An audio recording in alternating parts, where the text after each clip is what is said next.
Hello viewers, welcome to my botanical বীজ। আশা করি আপনারা সবাই ভালো আছেন, আমিও ভালো আছি। এই যে দেখুন আমার থোকা ভ্যারাইটির টগর গাছ।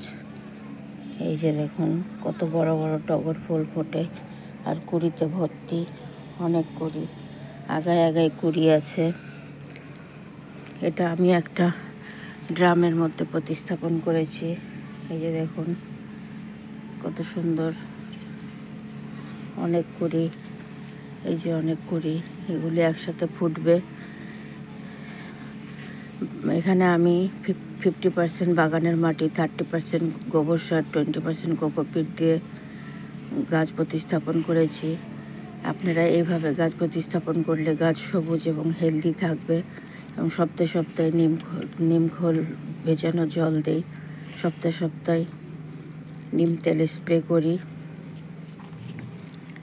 এভাবে গাছ খুব সবুজ এবং সতেজ থাকে।